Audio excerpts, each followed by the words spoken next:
続きましては、絶望トークのお時間でございます。小高かたかの、今までのね、失敗してきた話から、こう、いろいろ、学んでいこうじゃないかという、お話でございます。はい、これ出すの忘れてましたね。はい、こちらでございます。絶望トークということで、はい、初っ端ですが、人生最大の失敗談。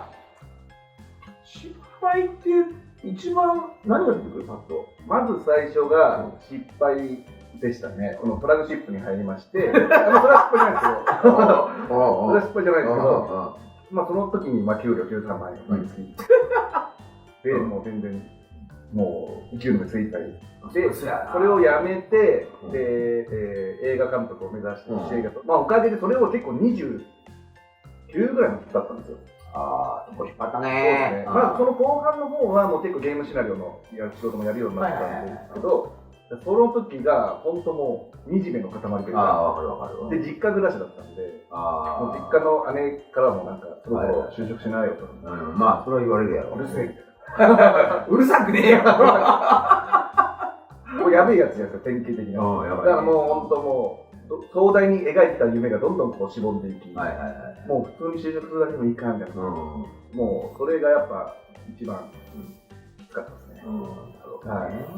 というのがもう10年近くあったから、逆には成功してもそんな浮かれないというか、チャンスに貪欲になったになるよね。逆に僕大学がその日芸だった時に、その役者のコースとかもあったんですけど、その役者の友達がなんかジュノンスーパーボーイみたいなコンテストで特別賞とか取ってて、で映画とかも最初すごい出たんですよ。多分若くてチャンスが来たって分かんないんですよね。後々やっぱそういったあんまりしないしまったんですけど、だからもうチャンスってやっぱり1回しか来ないんだからっていうのを、なんかそういうのを学んで、これチャンスだと思ったらもうすごい貪欲になりましたね。わかる。そうやね。うちらもね、最初がやっぱうまくいかなかったから、テイルコンチェルト、サイレントボマー、会社立ち上げて4年、アクションゲーム作ってやってきたけども、やっぱりこう、期待された割には、思いのほか売れなかったっていう、やっぱ自分たちもそれ一番分かってるからさ、やっぱそこからサイバーコネクトツールで俺社長になってからやけども、やっぱドットアップやるときにあるとやるときっていうのは、もう、これでダメだったら一緒に死のうっていうぐらいの、もう、言ってないけど、心づもりとしては、それぐらいのつもりで毎回やっぱり今もやってるから、ちょっとね、200人規模になると、簡単には殺せないと思うけども、根っこは未だにそれはやっぱあるね。よし、続きまして、今の仕事できついなぁと思うのはどういう時？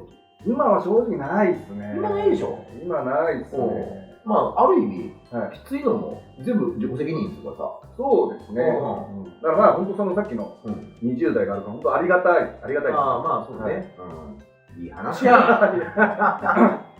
はい、では、続きまして、仕事を辞めたいと思ったことはありますか？今の仕事はないですね。ないよね。だから本当弾丸論破立ち上げる時ぐらいですよね。スパッチをやめたろうみたいな。こんないい企画通んないんだったらやめたろうみたいな。ぐらいですかね。それもだから会社を辞めるであって仕事を辞めるじゃないみたいな。そうだね。仕事を辞めるはないですね、さすがに。けどやっぱなんか、あったのは、その、20代がそういう生活やったっていうのもあってやけども、スパイク入れてよかったね、なんかね。そうですね。もう全部のことをスパイクが教わったというかさ、そうですね。教えてもらえたじゃない。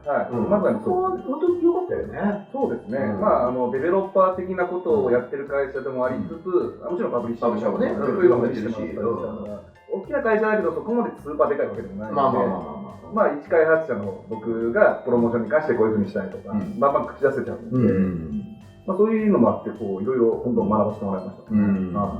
結局なんだかんだね、今も仕事してるしな。そうですね。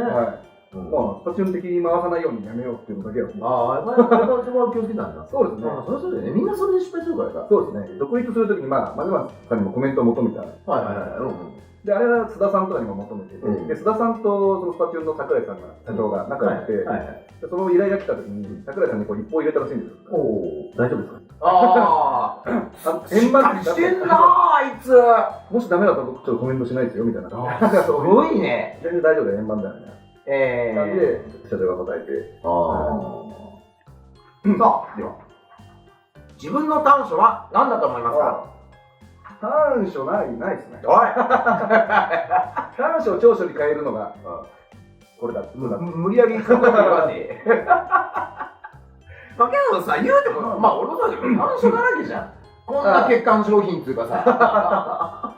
そうですね、短所なんだろう。でも性格悪いとこ短所だけど、そこが気に入られてるからなっていう。まあね、ある意味ね、そこがカラーみたいなところもあるしね。だからまあ、でもあれですかね、言ったことを結構変えがち。会議でこうしてこうしようとか言ったことを次の日じゃないですけど、1週間後にやっぱこうしようみたいなことを言いがちだけども、それ分かって言ってるんで、俺もそうやね。だからまあ別に短所でもね。よく言われるのが、社長、前と言ってること全然違いますよって言われるけど、違うよ。その時はそう思ったし、今はそう思ってないんやもんって。だから今の方が多分正しいから、そうですね。でもなるしさ、逆にね、前言うたから今いいとは思わんけど、もうとりあえずそれでやってよ。絶対やったらあかんね、ことやからね。1週間前よりいろいろ積み上がったものがあるわけで。そう。より良い意見を出したんだっていう。おめでとう、良くなったよ、また。そう。ね、そうなるよね。意見が変わった、おめでとう。むしろ、来週じゃなくてよかったよ。それ、俺らやからやろな、そうなんのは。